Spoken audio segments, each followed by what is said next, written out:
The grand ballroom of the Renaissance Center in Dallas, crystal chandeliers casting golden light across 3,000 faces, a sea of smartphones held high, capturing every word for Instagram stories and TikTok clips. The stage gleams under professional lighting as America's most prominent faith leaders gather for what was billed as the largest interfaith unity summit in decades. At the podium stands Congresswoman Jasmine Crockett, her voice carrying the weight of conviction as she speaks about her latest legislative victory, a bill providing housing assistance to working families. Her words paint vivid pictures of single mothers choosing between rent and groceries, of elderly veterans sleeping in cars, of children doing homework by streetlight because the electricity was shut off. When we talk about faith in action, Crockett continues, her Texas drawl warming the vast room, we're not talking about thoughts and prayers. We're talking about policy that feeds the hungry, shelters the homeless, and lifts up the least among us. That's what my grandmother taught me. That's what real Christianity looks like. The audience nods along, phones record, comments stream across live feeds. This is what leadership looks like. Finally, someone who gets it. Preach, Congresswoman, then it happens. A figure rises from the VIP section. Joyce Meyer, her platinum blonde hair perfectly styled, her designer suit catching the stage lights, strides toward the platform with the confidence of someone who has commanded megachurch stages for decades. Without invitation, without pause, she reaches for Crockett's microphone. "Excuse me," Meyer's voice cuts through the audio system like a blade. "Some voices don't belong in God's house." The room erupts in gasps. 3,000 people inhale simultaneously. Phones freeze mid-recording as viewers try to process what just happened. Crockett's hand hovers over the microphone, her eyes widening in disbelief, but her posture remains steady, the composure of a woman who has faced hostile courtrooms and combative congressional hearings. Across social media platforms, notifications explode. #silence. Attempt begins trending before Crockett can even respond. Twitter erupts with real-time reactions. Did Joyce Meyer just try to silence a sitting congresswoman? This is exactly what's wrong with performative Christianity. I can't believe what I'm watching. In that crystalline moment, under those blazing lights, with thousands of witnesses and millions watching online, the mask slips. The carefully constructed facade of religious unity crumbles, revealing the ugly truth beneath. That some voices are deemed worthy, others disposable, and power determines who gets to speak for God. But what Joyce Meyer didn't know was that she had just picked a fight with the wrong woman, and the entire country was about to witness something extraordinary. This wasn't just another religious conference. The Renaissance Unity Summit was the most anticipated faith gathering of 2025, broadcast live on CNN, Fox News, and every major streaming platform. Scheduled just weeks before Congress would vote on groundbreaking social justice legislation, including Crockett's own Housing First Act. This event was designed to show America that faith leaders could unite behind compassionate policy. The summit's organizers had specifically invited Jasmine Crockett because of her unique background bridging faith and public service. As a Baptist who speaks openly about how her grandmother's prayers guided her through law school, Crockett represented the new generation of Christian leaders who translate Scripture into legislative action. Her presence wasn't accidental. It was strategic, meant to demonstrate that progressive politics and deep faith could coexist. Joyce Meyer's interruption wasn't spontaneous either. Sources later revealed she had objected to Crockett's inclusion during planning meetings, calling her too political for a faith event. When organizers refused to disinvite a sitting congresswoman, Meyer apparently decided to handle the situation herself. Her calculated move to silence Crockett on live television was designed to diminish a rising political star whose message threatened the comfortable prosperity gospel narrative. The immediate aftermath was chaos. Conference organizers scrambled behind the scenes, unsure whether to intervene or let the confrontation play out. The live stream chat exploded with real-time reactions. "This is insane," one viewer typed. "Did she just tell a congresswoman she doesn't belong?" posted another. Within minutes, #silence attempt was trending on Twitter. TikTok clips were going viral, and news outlets were breaking into regular programming. But this moment resonated far beyond a single religious conference because it crystallized something millions of Americans had been feeling. In an era where authentic voices are constantly undermined by established power structures, Meyer's attempt to silence Crockett became a perfect microcosm of larger systemic issues.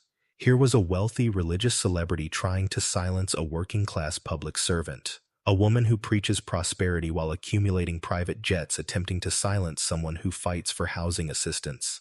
The optics couldn't have been worse for Meyer, or more powerful for everyone watching. The ripple effects began immediately. Within an hour, the clip had been shared across every social media platform. Progressive religious leaders who had remained silent about prosperity gospel excess suddenly found their voices. Young Christians who had felt alienated by performative Christianity saw validation. Political figures from both parties weighed in, some supporting Meyer's right to speak, others condemning the attempt to silence a sitting congresswoman. Cable news picked up the story before the conference even ended. MSNBC's Joy Reid called it a perfect example of how power tries to silence truth. Fox News tried to frame it as religious leader defending faith values, but even their viewers seemed uncomfortable with the optics. CNN assembled a panel of religious scholars who unanimously agreed that Meyer had crossed a line. The story became bigger than either woman because it tapped into fundamental questions about who gets to speak, who gets to be silenced, and how power operates in America. Immigrant families saw echoes of being told they don't belong. Working-class Americans recognized the dynamic of being dismissed by the wealthy. Progressive Christians felt validated that someone was finally calling out the contradictions in prosperity gospel messaging. By evening, #Let Jasmine Speak was trending alongside #silence attempt. Celebrities were weighing in. Religious leaders were choosing sides. The clip had been viewed millions of times, shared by everyone from Alexandria Ocasio-Cortez to random college students who recognized something bigger happening than just a religious conference controversy. To understand how devastating Crockett's eventual response would be, you first need to know exactly who Joyce Meyer thought she could intimidate. Joyce Meyer didn't start as a villain. In 1985, she was just another struggling single mother in St. Louis, working part-time jobs and attending a small Pentecostal church. But somewhere between that humble beginning and becoming one of America's wealthiest televangelists, something fundamental shifted. The woman who once counted pennies for groceries now owns a $23 million private jet, not one, but two of them, along with multiple luxury homes worth tens of millions. Her Joyce Meyer Ministries pulls in over $100 million annually, all tax-free, built on donations from families who often struggle to pay their own bills. The contrast is staggering. While she preaches about God's desire to bless His people financially, her ministry spends more on her personal travel than most charities spend on their entire missions. Her Missouri compound features a $23,000 marble toilet and a private runway for her jets. This isn't prosperity. It's prosperity gospel taken to its most grotesque extreme. Meyer's message has always been seductive in its simplicity. Faith plus positive thinking equals material blessing. God wants you rich, she tells audiences who drive beat-up cars to hear her speak in arenas they could never afford to rent. Poverty is a curse, and you can break it with the right mindset. It's a theology that conveniently absolves the wealthy of any responsibility for systemic inequality, while placing the blame for poverty squarely on the poor themselves. The real Joyce Meyer emerges in how she handles criticism. When investigative journalists questioned her lavish spending in 2019, she didn't engage with their concerns about stewardship or Christian values. Instead, she attacked their motives, questioned their faith, and suggested that critics were jealous of God's blessings in her life.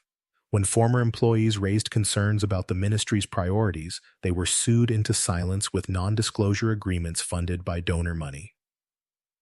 Her pattern became clear over the years: use religious authority to shut down uncomfortable questions. When young pastors began questioning prosperity gospel theology on social media, Meyer's organization launched coordinated campaigns to discredit them. When Christian activists pointed out the contradiction between Jesus' teachings about the poor and her accumulation of wealth, she dismissed them as lacking understanding of God's abundance. The woman who preaches about humility demonstrated none when her empire was questioned. Meyer's anxiety about younger voices in Christianity had been building for years. Progressive Christians were asking inconvenient questions about why televangelists lived like royalty while their congregations struggled. Young pastors were returning to Jesus' actual teachings about wealth, service, and justice. teachings that directly contradicted the prosperity gospel message. Social media amplified these authentic voices, threatening the carefully constructed narrative that had built Meyer's empire. Jasmine Crockett represented everything Meyer feared most, a Christian leader whose faith was demonstrated through service to others rather than accumulation of wealth. Here was someone who could quote scripture with authority while also pointing to concrete legislative victories for working families. Crockett's very existence as a faithful Christian who fought for the poor exposed the hollowness of Meyer's message. If real Christianity looked like Crockett's work, housing the homeless, feeding the hungry, caring for the marginalized, then what did that make Meyer's jets and mansions? The invitation to include Crockett in the Unity Summit sent Meyer into a panic that sources describe as unprecedented. She reportedly spent weeks lobbying other religious leaders to exclude the congresswoman, arguing that politics didn't belong in a faith gathering. The irony was lost on her. The woman whose ministry had spent millions lobbying for tax breaks was suddenly concerned about mixing faith and politics. Meyer's decision to publicly confront Crockett wasn't spontaneous rage, it was calculated desperation. She had watched her influence wane as younger, more authentic voices gained prominence. She had seen donation numbers plateau as Christians began quest. Tying prosperity gospel theology, she needed a moment to reassert her authority, to remind everyone that she was still the queen of Christian celebrity culture. Standing there with Crockett's microphone in her hand, Meyer wore the confident smirk of someone who had never been seriously challenged in decades. Her body language radiated certainty that her religious celebrity status gave her the right to silence anyone she deemed inappropriate. She had built her empire on the premise that God's favor was measured by material success, and her wealth proved her authority. In her mind, she had just scored a decisive victory against the forces threatening her carefully constructed world. But Meyer had fatally underestimated exactly who she was trying to silence. A woman whose entire life had prepared her for precisely this moment. Jasmine Crockett's story doesn't begin in boardrooms or television studios. It starts in a cramped duplex in South Dallas, where faith looked nothing like Joyce Meyer's version of Christianity. Her grandmother, Bertie May, was a housekeeper who earned $4.25 an hour cleaning office buildings downtown, yet somehow always found room at her table for whoever needed a meal. There was no prosperity gospel in that tiny kitchen, just pinto beans stretched to feed 8 people and prayers whispered over every pot. Bertie May never owned a car, much less a private jet, but she understood something about faith that eluded televangelists with their marble toilets and million-dollar compounds. Every Sunday she would walk 6 blocks to Mount Olive Baptist Church, her worn Bible tucked under her arm, her granddaughter's small hand in hers. "Faith without works is dead, baby girl," she would tell young Jasmine as they passed homeless veterans on their way to church. "If your faith don't make you want to help folks, it ain't real faith at all." The contrast couldn't be starker. While Joyce Meyer preached that poverty was a spiritual failing, Bertie May lived surrounded by working families who prayed just as hard but still struggled to pay rent. While Meyer accumulated jets, Bertie May shared her government cheese with neighbors whose food stamps ran out. The Christianity that shaped Crockett wasn't about prosperity. It was about presence, showing up for people when systems failed them. That foundation guided every choice Crockett made. At Southern Methodist University Law School, she worked 3 jobs: tutoring, filing legal documents, cleaning offices at night, not because she lacked faith in God's provision, but because she understood that God often provides through hard work and helping others. Her professors remember a student who could have easily landed at a prestigious corporate firm, but chose instead to work at Legal Aid, representing families facing eviction and workers cheated out of wages. Her early legal career read like a manual on giving voice to the voiceless. She fought landlords who turned off heat in winter to force out tenants. She sued employers who refused to pay immigrant workers, knowing they were too scared to complain. She represented students suspended for speaking Spanish in schools where English-only policies masked racial discrimination. Every case had the same pattern: powerful institutions trying to silence vulnerable people, and Crockett refusing to let it happen. The irony wasn't lost on those who knew her story. While Meyer built an empire by telling people their faith could make them wealthy, Crockett used her law degree to fight the very systems that kept working families poor. While Meyer's ministry collected millions in donations, Crockett often took cases for free, understanding that justice shouldn't depend on ability to pay. The contrast between performative Christianity and authentic faith couldn't have been clearer. Her entry into politics followed the same pattern, not seeking power for its own sake, but recognizing that individual legal victories weren't enough. Systemic problems required systemic solutions, and that meant legislation. Her campaign for the Texas House wasn't funded by televangelists or prosperity gospel donors, but by teachers, nurses, and construction workers who had watched her fight for them in courtrooms and community meetings. In the legislature, Crockett became known for her meticulous preparation and fearless questioning. During committee hearings on poverty reduction, she would arrive with stacks of research, testimony from affected families, and questions that exposed the gaps between policy intentions and real-world impacts. Her colleagues learned to respect her homework and her ability to find the human story behind every statistic. When she moved to Congress, that same pattern continued.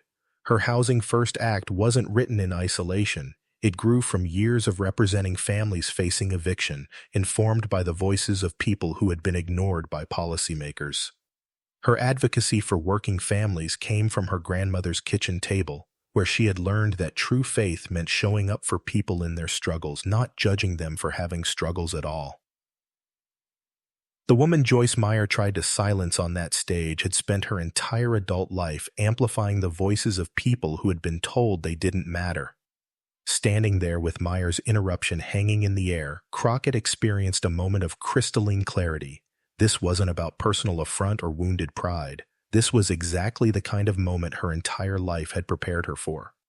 In those crucial seconds, as the audience held its breath and millions watched online, Crockett faced a choice that would define not just her own legacy, but the future of authentic Christian leadership in America. She could respond with anger, giving Meyer's supporters ammunition to dismiss her as just another angry politician. She could retreat in humiliation, allowing the moment to reinforce the power dynamics Meyer was trying to establish. Or she could do what her grandmother had taught her: speak truth with love, challenge power with grace, and never, ever let anyone silence the voices that needed to be heard. The quiet steel in her eyes told the story of every eviction she had fought, every worker she had defended, every family she had represented. This was bigger than Joyce Meyer's attempt at public humiliation. This was about everything wrong with a version of Christianity that accumulated wealth while ignoring suffering, that preached prosperity while avoiding justice. What happened next would not only shock Joyce Meyer, it would redefine what authentic Christian leadership looks like in America. Joyce Meyer's lips curled into a self-satisfied smile as she tightened her grip on the microphone, convinced the moment belonged to her. The Renaissance Center's grand ballroom, which just minutes ago had celebrated interfaith unity, now simmered with palpable tension. Meyer stood emboldened by the gasps and murmurs she had ignited, feeding off the chaos like a performer who had just delivered her opening act.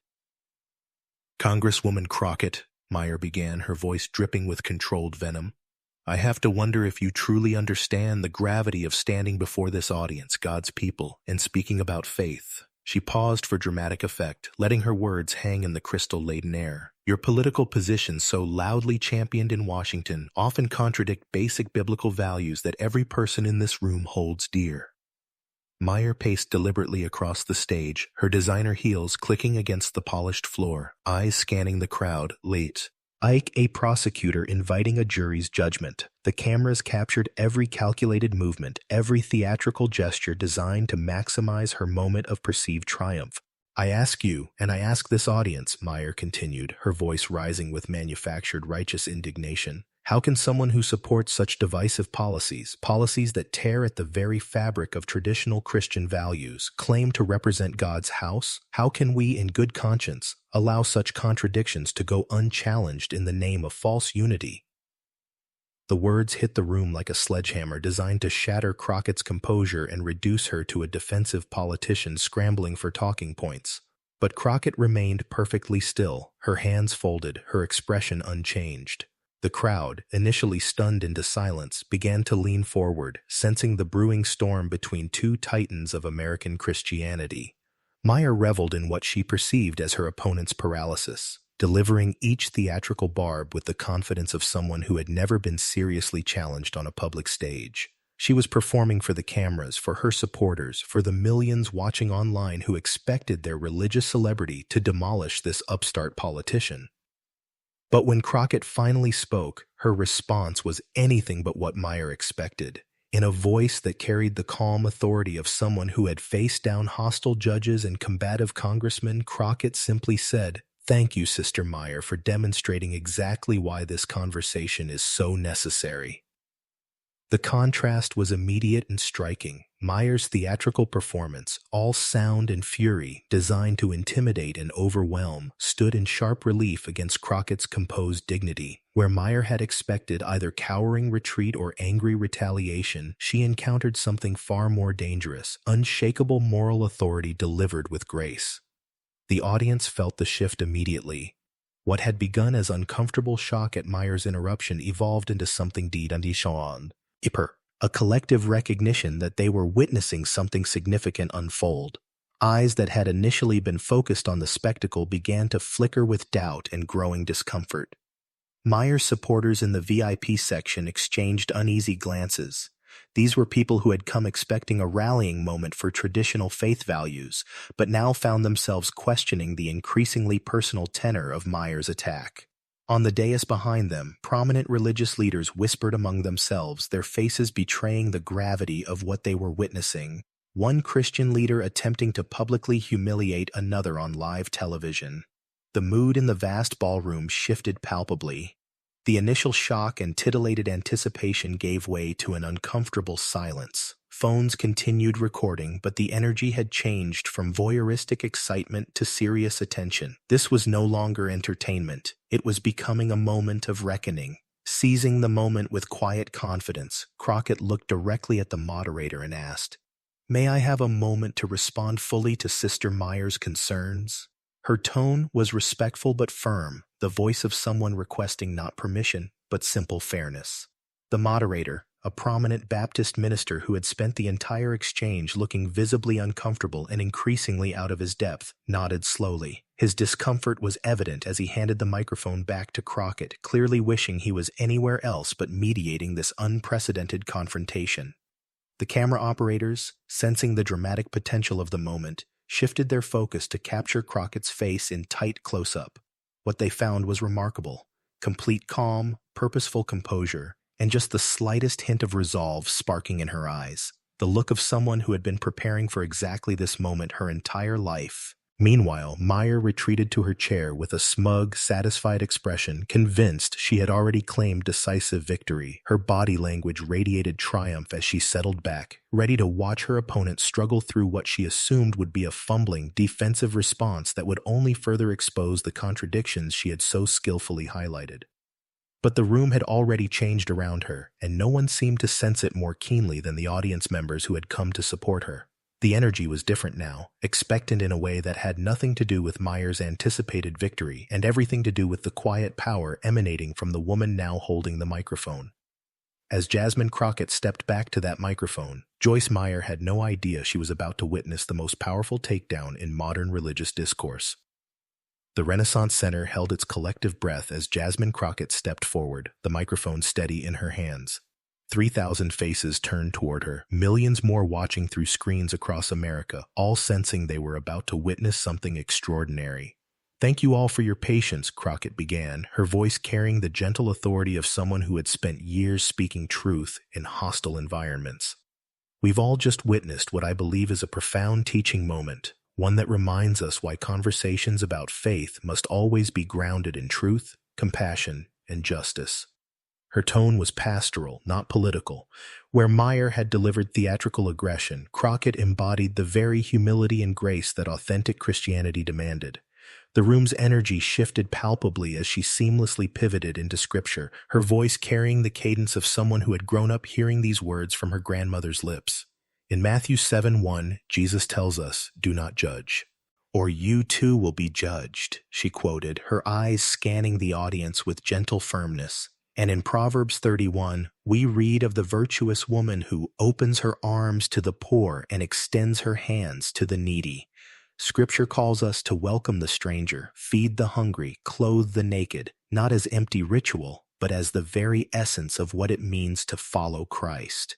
Each verse was chosen with surgical precision, a quiet but devastating rebuke to the spectacle that had unfolded moments before. But Crockett didn't stop at Scripture. She made it real. "These aren't just beautiful words to quote on Sunday morning," she continued, her voice gaining strength. "They are calls to action that I carry with me every day in the halls of Congress. The Housing First Act I authored? That's James 2:15-16 in legislative form, ensuring that when we see a brother or sister without shelter, we don't just say, 'Go in peace, keep warm and well fed,' but actually provide the resources they need." She methodically connected each biblical principle to specific legislation she had championed.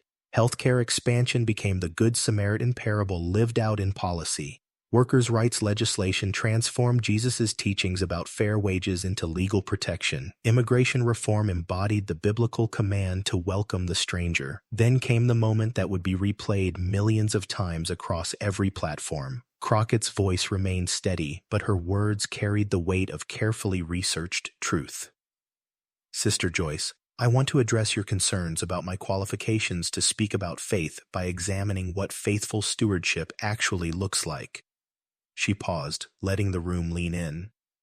"According to publicly available financial reports, your ministry allocates less than 15% of its annual income to actual charitable work, while millions are spent on luxury travel, private jets, and personal expenses." The room tightened like a coiled spring. Meyer's confident smirk, so steady just moments before, began to flicker and fade. Her jaw tightened as Crockett continued with the methodical precision of a prosecutor presenting evidence. "For context," Crockett added, her voice carrying just a hint of steel, "my congressional salary is fully disclosed and publicly available. I volunteer 20 hours every week at community organizations in my district. My office budget goes to constituent services, not personal luxury. My work is transparent, accountable, and rooted in service to people, not profit." A soft murmur of approval rippled through the crowd, growing stronger as Crockett's words found their mark. On social media, the reaction was explosive. At silence, attempt was being overtaken by voice of truth. Clips of Crockett's response were already circulating with captions praising her courage and calling for greater accountability in religious leadership. But Crockett wasn't finished. What came next would echo through American religious discourse for years to come. With her eyes locked directly on Meyer, she delivered the words that would define the moment. "Sister Joyce, I don't question your faith. I question whether your lifestyle reflects it. When you own multiple private jets and luxury compounds while families in your own congregation struggle to pay rent and buy groceries, who exactly is failing to live biblical values?" The room erupted. Some burst into applause, others gasped audibly, but everyone recognized they had just witnessed something unprecedented.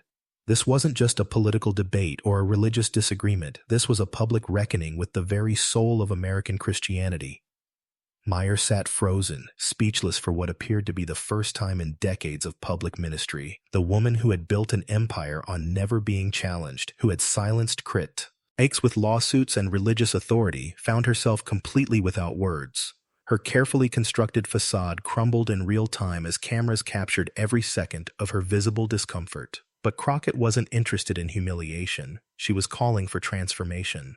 "The kind of Christian leadership America needs today," she said, her voice rising with prophetic authority, "is leadership that serves the powerless, that lifts up the oppressed, that chooses sacrifice over accumulation. This isn't about building religious celebrity or accumulating wealth. It's about embodying the humility and heart of Jesus Christ himself."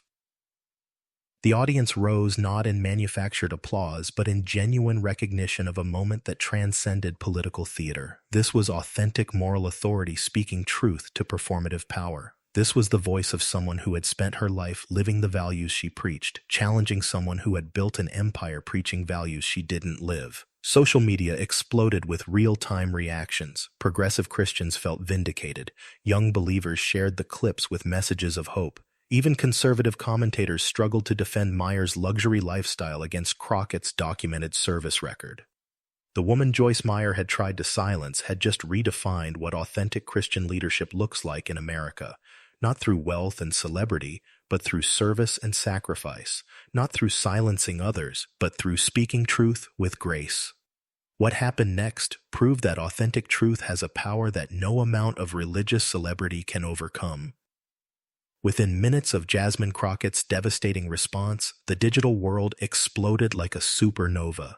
The video clips spread faster than wildfire across every social media platform, generating millions of views in the first hour alone. #authentic faith and #voice.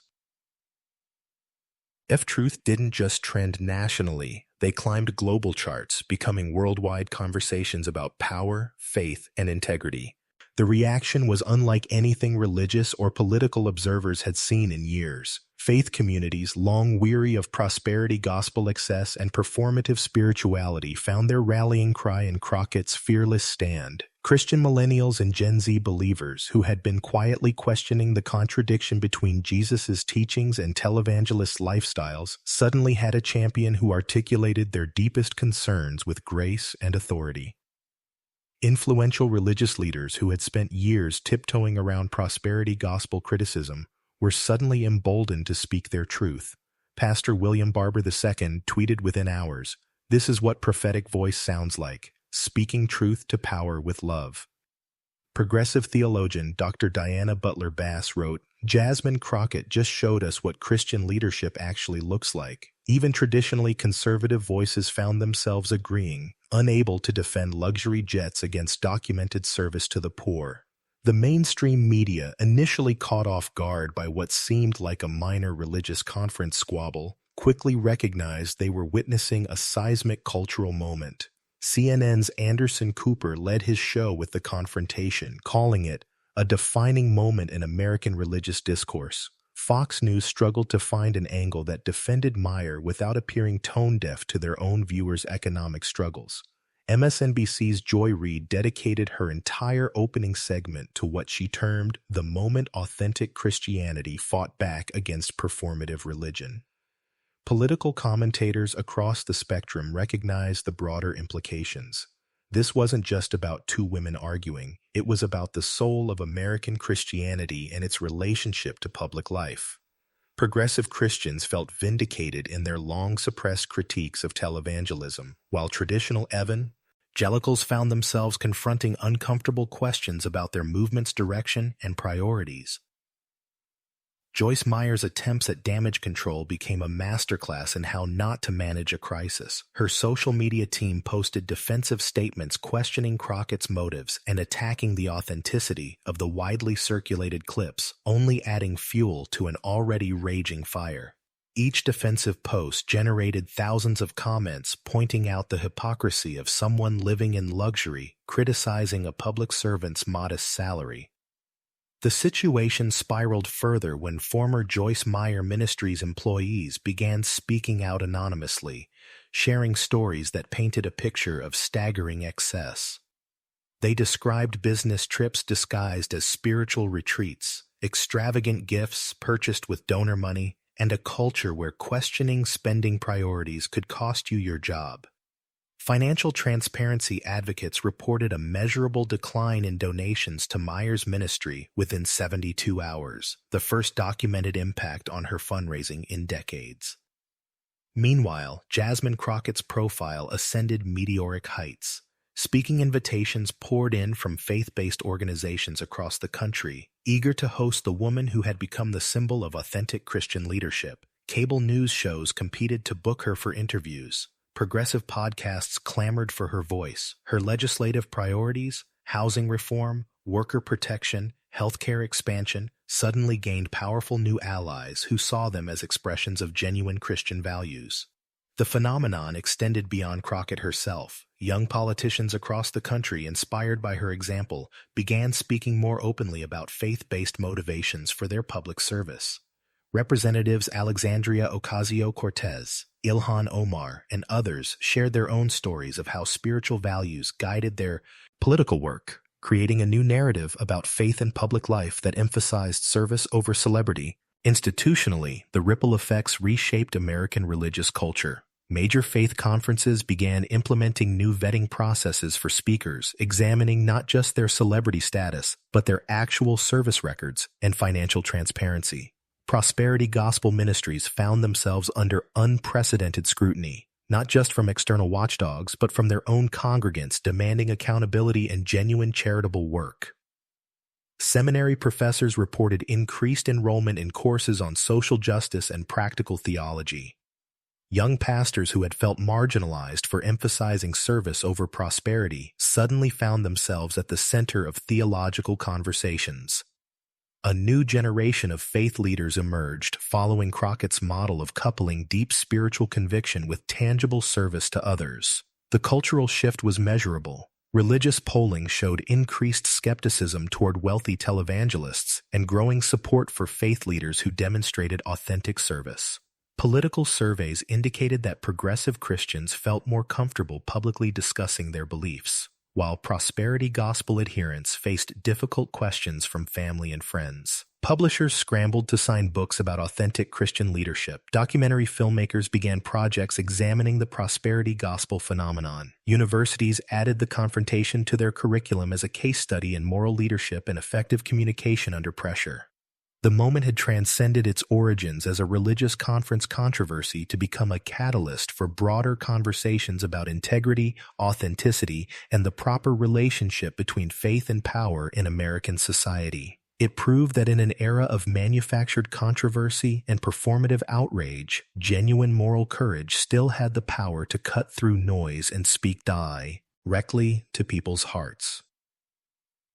But the true victory wasn't in Joyce Meyer's public humiliation.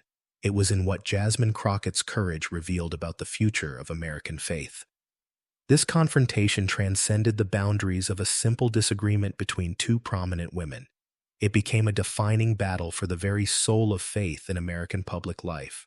At its core, the moment exposed two fundamentally incompatible visions of what Christianity means in practice, one measured by the accumulation of private jets, luxury compounds, and celebrity status, the other grounded in humble service, authentic sacrifice, and unwavering commitment to lifting up the marginalized. Jasmine Crockett's response didn't merely counter Joyce Meyer's attack, it fundamentally redefined what authentic Christian leadership looks like in 21st century America. Her composure under fire, her refusal to descend into personal attacks or theatrical retaliation, and her methodical insistence on backing up every principle with concrete action showcased a leadership style that had long been overshadowed by flashy prosperity preachers and mega-church celebrities who confused platform size with moral authority. The seismic impact extended far beyond the Renaissance Center's grand ballroom. Across America, churches found themselves grappling with uncomfortable questions about their own priorities and the authenticity of their leadership.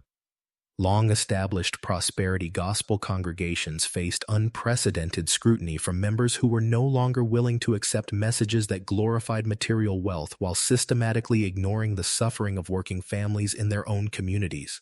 Young believers, many of whom had felt spiritually homeless in a religious landscape dominated by performative Christianity, discovered in Crockett's example the validation they desperately needed. Her integration of deep faith with tangible social justice work demonstrated that authentic spirituality and progressive politics weren't contradictory. They were complementary expressions of the same foundational commitment to love and serve others. Crockett's approach in that pivotal moment offered a masterclass in confronting hypocrisy without becoming hypocritical. Her method combined unwavering firmness with genuine respect, hard evidence with deep empathy, unshakable conviction with remarkable grace. She proved that truth spoken with calm authority and backed by documented action could cut through decades of carefully constructed deception and manufactured charm. The broader significance of her victory extended beyond politics or religious discourse. It represented a cultural awakening toward authenticity in public leadership. Her example issued a challenge to leaders everywhere. Examine how your professed faith actually shapes your actions, not for personal gain or media attention, but for genuine service to those who need it most. Crucially, this moment wasn't about personally destroying Joyce Meyer or celebrating her humiliation. The dismantling of her carefully crafted facade was simply the inevitable result of authentic truth encountering performative authority.